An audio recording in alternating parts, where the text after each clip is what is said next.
আসসালামু আলাইকুম। নতুন একটা ভিডিও নিয়ে চলে আসলাম। দেখতে পাচ্ছেন ছাদের উপরে 3খানা ছাগল ছানা ঘুরতেছে। তো এগুলা কিন্তু আমাদেরই, এই যে ছাগল, এইটা হচ্ছে বড় ছাগল আর এগুলা হচ্ছে ছোট বাচ্চা। তো আমি ছাদের চারিপাশটা আপনাদেরকে দেখাচ্ছি, আর ওদেরকে কোথায় রাখি সেটাও আপনাদেরকে দেখাই দিচ্ছি। এখানে ছাদের একটা ঘর করা হয়েছে ছাগল রাখার জন্য। তো এই যে এই ঘরেই সবাইকে রাখা, এই ঘরে রাখা হয় ওদেরকে। তো ওরা হচ্ছে খাবারের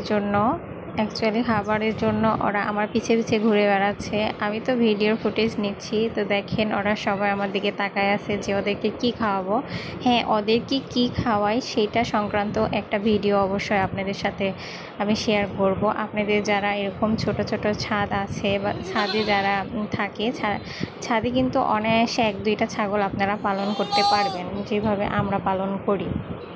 তো এই বাচ্চাটা দেখেন, ও বাচ্চাটা ক্যামেরার দিকে ধরছি, ক্যামেরার দিক তাকায় আছে, আবার লাফও দিচ্ছে, মানে খাবার খাওয়ার জন্য কি একটা অবস্থা। আমরা ওদেরকে হচ্ছে কিনা খাবার খাওয়াই, যেমন ভুসি খাওয়াই, খ্যার খাওয়াই, আর হচ্ছে মাঝে মাঝে ঘাসও নিয়ে এসে খাওয়ানো হয়, আর হচ্ছে চাউল খাওয়ানো হয়, বিভিন্ন কিছু। তারপরে আমি চলে গেলাম আমার ছাদে, সুন্দর ফুল ফুটেছে। তো এই ড্রাগন গাছটাতে এবারে 5টা ড্রাগন ধরেছে। তারপরে আর মাশাআল্লাহ, তারপরে আর কোনো দায় নাই, ফল ধরেও নাই। তো আমি ওটাই দেখাচ্ছিলাম। তারপরে আমি একটা ছোট্ট মেহেদি গাছ কুড়ে পেয়েছিলাম, সেটা নিয়ে এসে রোপণ করেছি ছাদে। মাশাআল্লাহ, ভালোই বড় হয়েছে। একবারও এখনও মেহেদি ওঠানো হয়নি। তো ভাবতেছি পাতাগুলো আর একটু বড় হইলে আমি উঠাবো। তো দেখতেই পাচ্ছেন পুদিনা পাতার গাছ। তো আজকের ভিডিওটি কেমন লাগলো অবশ্যই কমেন্টে জানাবেন। আল্লাহ হাফেজ।